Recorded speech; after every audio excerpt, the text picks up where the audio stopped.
it's Chloe and we're back with another video. This is Put a Ring on It, Season 2, Episode 8.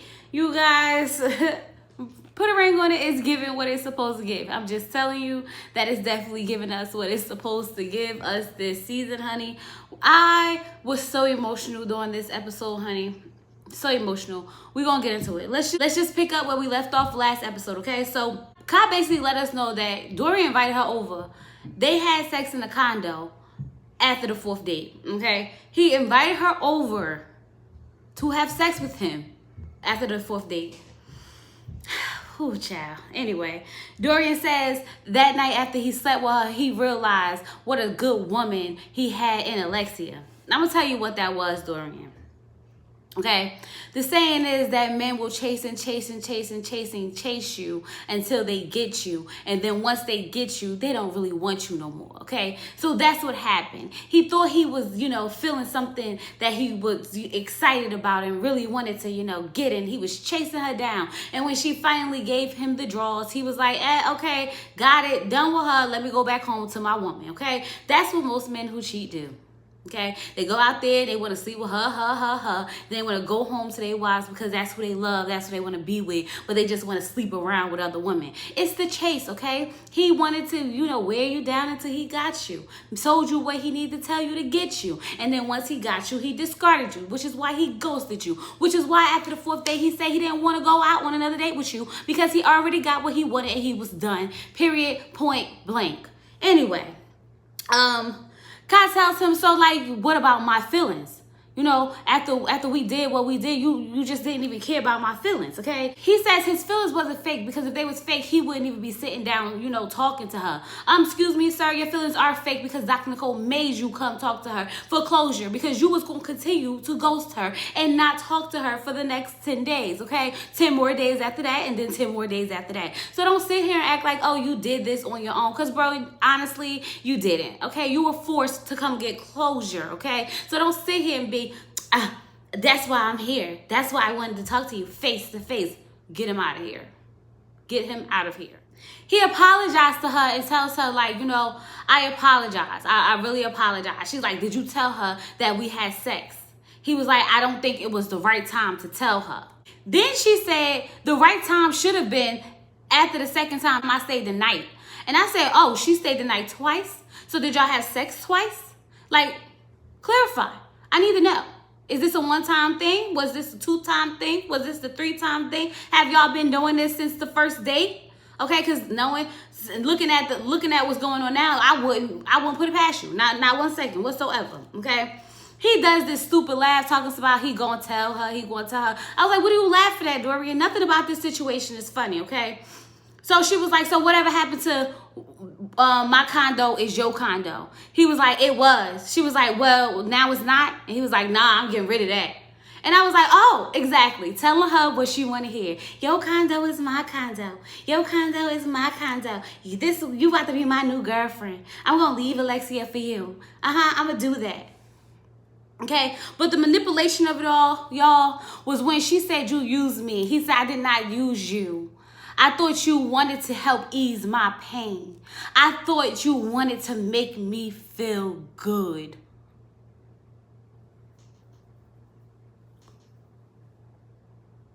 See, that's the manipulation of it all, okay? He really basically said, no, I didn't use you. You knew what I was going through. I told you what I was going through, and you was fine with that, okay? You wanted to help ease my pain. You wanted to make me feel good, okay? She was like, yeah, I wanted to make you feel good, but I wanted you, and I thought you wanted me.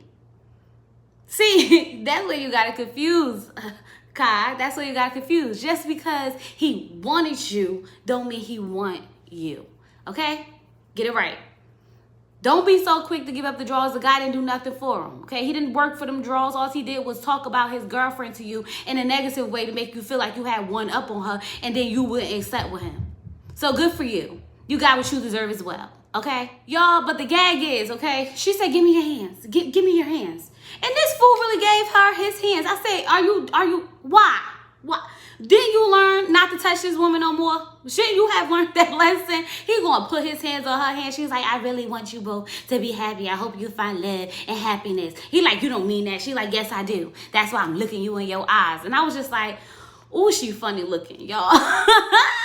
You know what? Let me stop because I told y'all I don't talk about people and they looks because people can't help the way they look. But honey, for this scene in this moment, I'm just gonna say she funny looking because she was already on my nerve along with Darion. Okay, now she says she feels like she got everything that she wanted to say off her chest. She is happy with the way things went down. She gonna pick herself back up and she gonna continue being the boss that she is.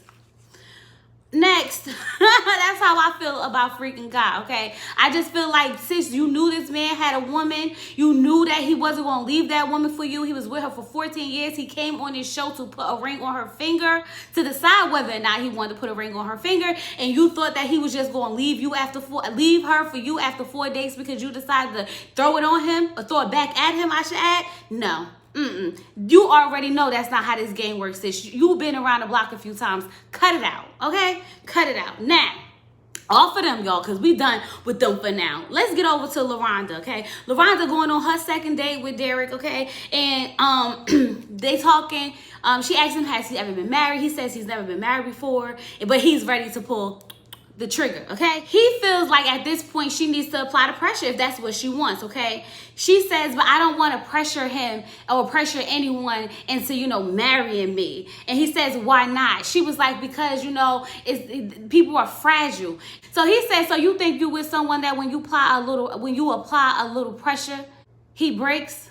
He says most men know their time is limited and they have to do what they have to do to get what they want. So in that case, we should go to the courthouse. I was like, oh, look at Derek being smooth. Okay, Derek was running game. I told y'all, LaRonda need her someone older who knows what they want, okay? Like Derek, okay? He's financially stable. He wants a wife. He wants a family. He knows what he wants. He don't got time to be playing these around, these games here and there and, tit for tat and going around in circles. He know, okay? And I think that's what LaRonda needs, somebody who knows, okay? So over there at Eric and Jessica's house, write a marriage statement, okay, or whatever the case may be. So she says, let's just start with always having each other's back and to always love deeply and passionately. And he says, well, I felt that because I always, love deeply and passionately. So then she's like, well, you wasn't passionate yesterday. And he's like, what you talking about? So basically what happened was yesterday was Mother's Day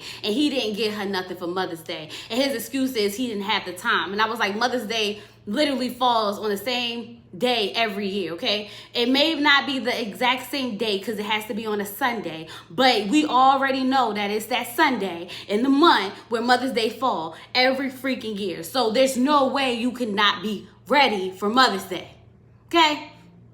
Like, miss me with the BS. What could you have? She's like, you could have called me. You could have texted me. You could have ordered me something to the house. I'm like, Dad, he could have bought you some food home, a flower, a card, a rose. Eric, shame on you, Eric. Shame on you. That is, she is a mother. Whether she's a mother of your children or not, you're deciding to be with her and be in a relationship with her. I'm assuming she didn't have her kids because most of the kids' fathers usually come get them on Mother's Day so the mother can have a free time. So she sat in that house all alone with no one to talk to, no one to appreciate her because the kids were gone and he didn't do anything. I was like, that's kind of effed up. That's effed up, Eric, okay? The least you could have did was tell a girl Happy Mother's Day and give her a card.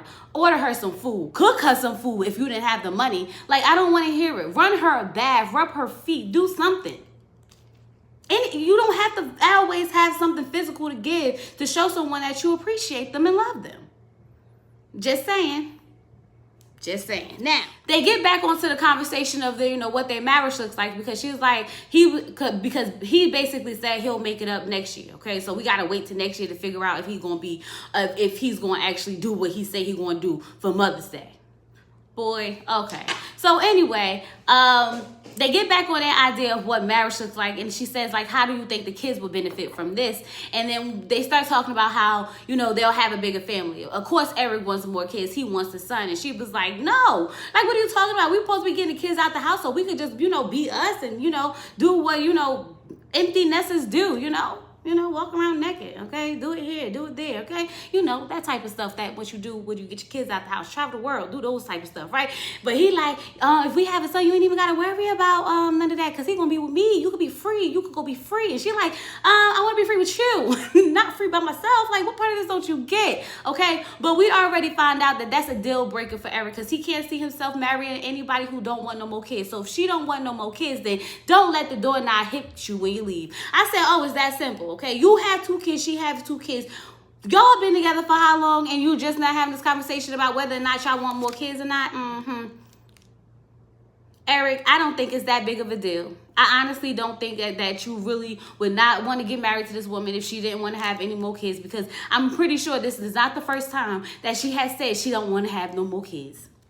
So Alexia goes to meet with Dr. Nicole, y'all, and she wants to go meet with her so she can, you know, help filter her feelings. Now, when she gets there, Dr. Nicole asks her how she doing. She's like, not good, okay? Dr. Nicole says, fill me in. Let me know what's going on, okay? She says, after, you know, he came from his closure date, okay, he told me that he slept with old girl in the condo, okay? Dr. Nicole was like, wow. I was like, exactly, Dr. Nicole. We all was sitting there like, wow, okay. But Alexia says that it's just the fact, it's not even the fact that he slept with her, but like he slept with her at the condo, in her bed at the condo. And I was just sitting here like, girl, it's been plenty of women in that bed at the condo. Don't think it was just Kai, because that's the only one you found out about, okay? In their conversation, you know, Alexia comes to terms that she chose to ignore a lot of things that was happening, and she just swept them under the rug, okay? But she's really hurt. She's really upset because this was her best friend, and she just couldn't understand like how he would do this, okay? And I felt for her. I mean, I really felt for her, because like, as much as you know someone can be dogging you out when you love them that much, and after 14 years of being with them, and after 14 years of committing to them, you want to at least believe that one day they will get their SHIT together and be the man that you need them to be, when in all actuality, sis, it's not gonna happen, okay? Dr. Nicole makes this reference about sabotage, okay? She says, when boys, you know, have Legos, they start building them up and they knock them down. They build them up and they knock them down, because, you know, they want to sabotage it, but not realizing that they could keep building and building and building and building and see how high it could go.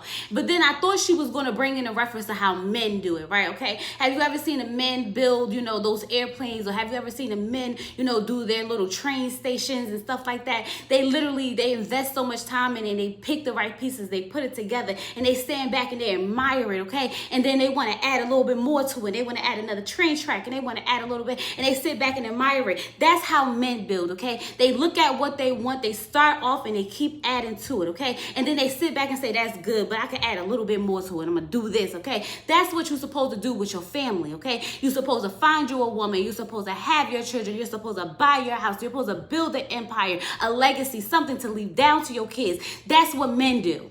So since Dr. Nicole didn't give that reference, I'm going to give that reference for you, okay? That's how men handle it. While little boys play with Legos and they want to knock them down and knock them down, grown men sit back and they pay attention to the details, okay? They put the pieces together, okay? They look back at it and they say, that's nice, but how can I make it better?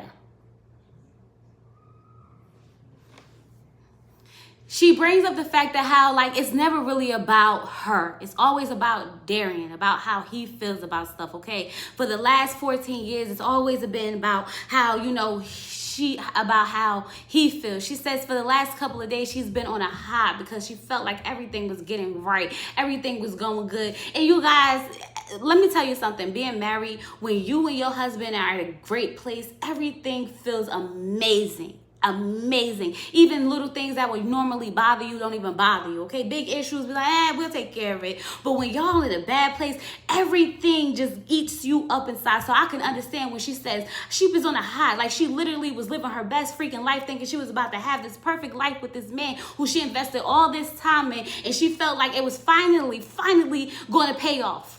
The investment was finally going to pay off. And to get slapped in the face that, nope, child, it ain't going to happen, was a big reality wake-up call for her. Dr. Nicole says, you have one big question, okay? What's that question? She says the question is, I need to figure out if I'm going to continue to be with him. She says she's starting to realize that he's not the man that she wants to marry. He's not the man that she needs to be with. But then Dr. Nicole makes this point where she says, you talk about how much you love Darion. Darion talks about how much he loves Darion, and he, always focus on how he feels and his feelings and his emotions. But who is loving on Alexia? And I say, you better ask her, Dr. Nicole, because everything is always about Darion. Everything is always about Darion. Darion this, Darion that. Smoke this, smoke that, smoke this. Okay, music career this, music career that. Condo this, condo this. But what about Alexia? Who is Alexia? What does Alexia want out of life besides Darion? She says she's going to take some time and she's going to work on herself.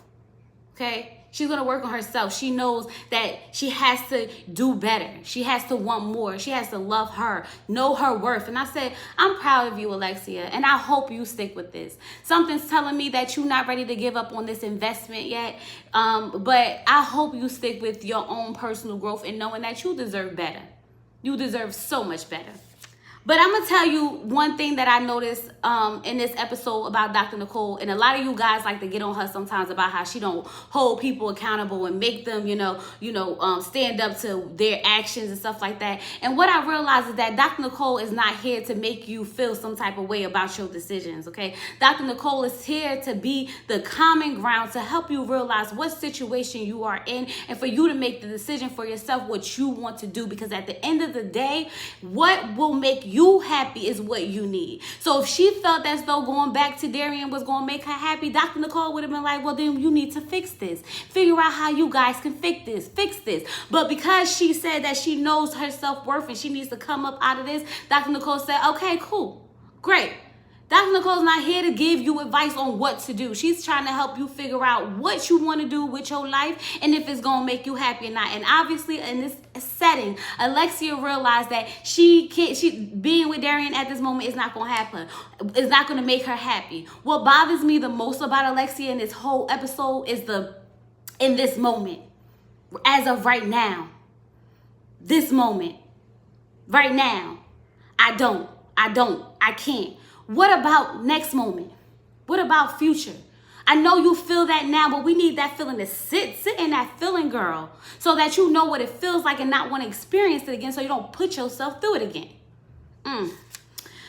So y'all, let's just move back on, okay? So now LaRonda and Sean talk about their vision of marriage, okay? And, she's saying she wants a small, intimate wedding, which I can understand. Listen, let me tell you, me and my husband had a nice, small, intimate wedding because we was not inviting everybody just to invite them to come eat free food and drink free liquor, and they don't care about our relationship, okay? They don't care about me, never met him. They don't care about him, never met me, okay? We're not just inviting people just to invite people, okay? At the end of the day, you need to have people who are there to support your marriage, know where you came from in that relationship to get to this point and celebrate you. So you don't need a big crowd, but if you have a big crowd, good for you, okay?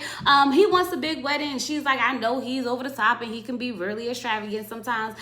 They talk about the fact that they want a bunch of kids, like 6 or 7. They want to adopt and everything. And I was like, well, Sean, you might not need to go get a real job then, okay? Stop with this comedian stuff unless you about to pop, or you want to do half and half or something, but you need to go make some money if you want to have this many kids. Just saying, okay? But then they get on the topic of divorce, and whether or not it's an option, okay? Sean says he believes that divorce is definitely an option because he done seen some people stay in some toxic relationships because they don't want to get divorced. And in that sense, he ain't down for it, okay? He believes that divorce is always an option. LaRonda says, listen, I'm kind of for the better or for worse side, okay? If we can make it through the worst, we can figure it out, okay? Sean is like, nah, I'm down for the divorce.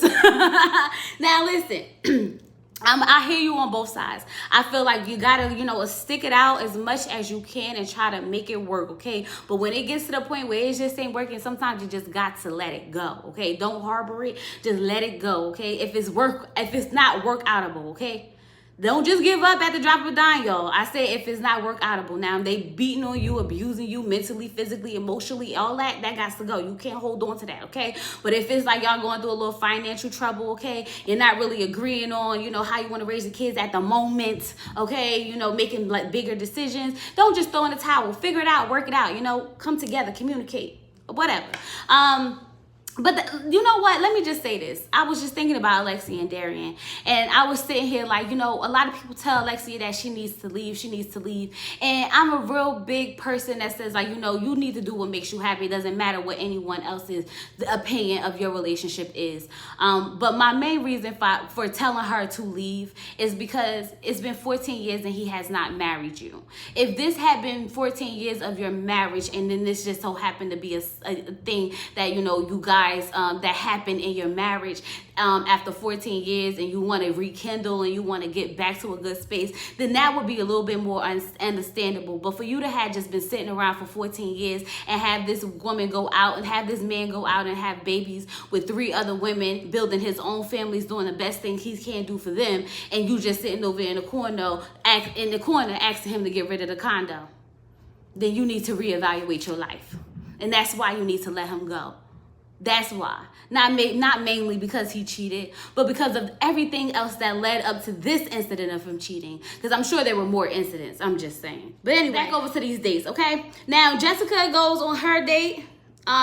Jessica goes on her 3rd date with Sean, okay? And they look like they having a good time. They sitting there and they going in the little thing, the air flowy thing. They get up there and they having fun and he falling out. It's so cute, okay? But what got me was in that conversation, he said he could read minds and he can, read poems, okay? And he was reading a poem and, and then he told her that he, yes, his lips are soft because that's what she was thinking. Now, listen.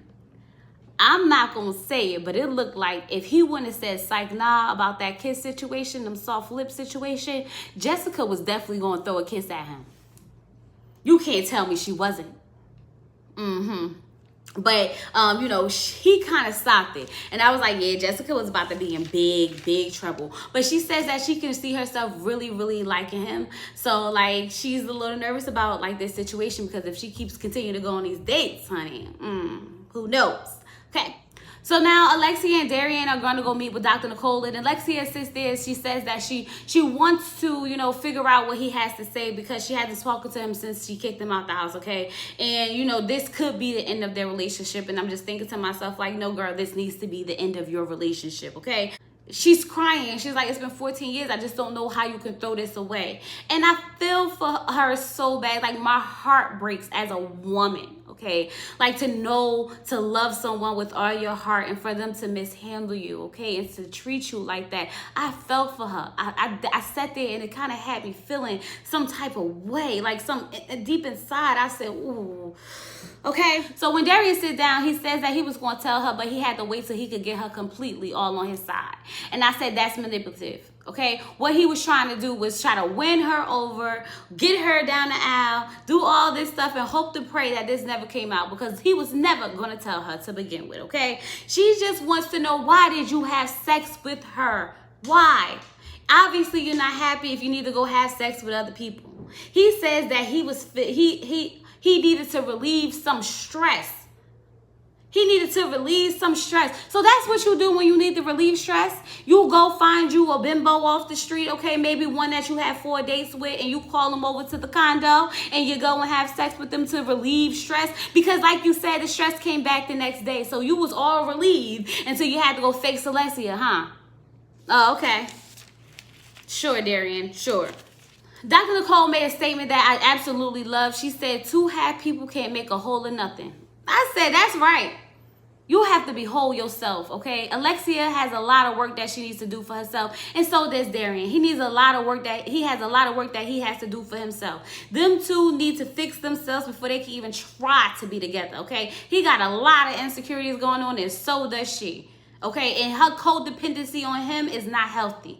Anyway, Dr. Nicole asked her if he had anything to say. He just wants to say he's sorry. He apologized. He's so sorry. He wants to make this right. If he could fix it right now, he would fix it. Dr. Nicole said that's enough because you're not going to be able to fix this in 1 second. One conversation ain't going to fix it. Get up, Darion. You'll be okay. You'll be okay. Your actions have consequences. I just want to go home. No, you didn't want to go home. You didn't want to go home when you was laid up with Kai in the daggone condo. So now all of a sudden you want to go home? Save it. Save it. But y'all, another reference that Dr. Nicole made, and I just keep bringing these up because they were so good, okay? Alexia is sitting there crying. I just felt so bad for her in her confessional. But when Dr. Nicole said, just because it doesn't feel like a blessing doesn't mean it ain't a blessing. And I said, yes, that is, come through, Dr. Nicole, okay? Hit me where you need to hit me, okay? What she's saying is, I finally found the good in goodbye. Okay, let's take it down to Beyonce. I finally found the good in goodbye, okay? Every time you say goodbye ain't gotta be a bad thing, sis. Sometimes letting it go, just gotta let it go. Alexia wants us to know that she still loves Darion. Matter of fact, she wants Darion to know that she still loves him. Darion, she still loves you and she always will. And she needed to add, but I need to go do this for me. Because you didn't value me and appreciate me and love me the way I was supposed to be loved. So now all the couples meet up with Dr. Nicole, and Alexia comes in by herself. So of course everybody's trying to figure out what's going on with Alexia. Where's Darion? What happened? And of course she wants to sit down and she wants to speak her truth, and she wants to let them know that after the closure date, Darion went and had sex with after the closure date, she found out that Darion had sex with Kai. You know, and it was bigger than a condo, okay? Because he could have did this anywhere and everywhere, but she just don't feel like this process is necessary for them, both of them anymore. She's gonna go continue being the boss that she is, and everyone is so happy for her, okay? I'm glad that you finally was able to, you know, see what you needed to see. So before Alexia leaves, she says to Dr. Nicole, I appreciate you for helping me see what I've been pushing under the rug all along, okay? Because if it hadn't been for this, I would have never known. Like, I would have never known. And Dr. Nicole says, in order to sweep something under the rug, you have to see it first to sweep it. Alexia, girl, you knew what's been going on all along, okay? You just been sweeping it under the rug because you didn't want to acknowledge it, okay? You wanted to act like it wasn't nothing. You wanted to keep moving in your blissfulness and your happiness and your ignorance, okay? But not until you got on national TV was you had where you was forced to realize what was happening, that you can't sweep it under the rug anymore because thousands of people have seen it. So now you have to acknowledge it. So of course, you know, Alexia leaves, and we wish her the best, because I think she's coming back according to the next previews. But anyway, Dr. Nicole says, I'm sure she would want us to keep going through with this process, so let's go, because we kind of like dampened it a little bit, okay? They get to Rhonda and Shauna talking about their vision of marriage. They talk about how they want a bunch of kids. They talk about the options of divorce. They talk about, you know, the weddings and stuff like that. And I'm just saying here, like, I'm really starting to come around to, you know, Shauna and LaRhonda, even though I think, you know, they both have their little things about them, but we are human and we all have our little things about us. We just have to figure out how to make it work together. So I'm really, you know, feeling them, and I think they may have the most hope out of everybody. I'm just saying, okay? I'm not saying that they're the best. I'm just saying they have the most hope out of the three couples that we have. Well, two now. Anyway, when Eric brings up about how he wants another baby, okay? But Jessica's like, listen, I've been a baby mama. I don't want to be a baby mama no more. There's steps we need to take before we can have kids. Exactly. Like, Eric, you want to pressure this girl into having a child for you, but you don't want to marry her. Okay? You couldn't even remember her on Mother's Day, and you want her to have a child for you. Make it make sense, because it's not making no sense, okay? She was really emotional about it because she was sitting in the house all day. He didn't text her, call her, nothing. And she said she felt like when she needed him the most, he wasn't there. I just felt so bad, especially because she was adopted, like she said before, and she felt abandoned by her mother. And then she probably was going through so many different emotions. And just to have, you know, the comfort of your significant other sometimes is all you need. Even if it's just to be laid up and hugged up and eating ice cream or whatever it is y'all eat and snack on and watch. You should have just been present for her, even if it was 2 or 3 hours, to let her know that you appreciate her and you love her and you're there for her. See, that's what I'm just saying. It gets deeper and deeper as we keep going, okay? And I honestly thought this was going to be the last episode, but y'all, it's 2 more episodes, okay? I thought we was going to have to put a ring on it, either next episode or this episode. But either way, y'all, that's put a ring on it, and it's giving what it's supposed to give, and I cannot wait to next episode. It's a lot going on, and all the knowledge that Dr. Nicole just be dropping out there, I just be eating it up and loving it, okay, and trying to apply it in my real life, in my real marriage, okay. I'm getting free counseling through Dr. Nicole on Put a Ring on It. But you guys, that is the end of this review. I hope you enjoyed it. Don't forget to like, comment, subscribe, all that good stuff, okay. And I'm gonna come back and talk to you guys later. Peace.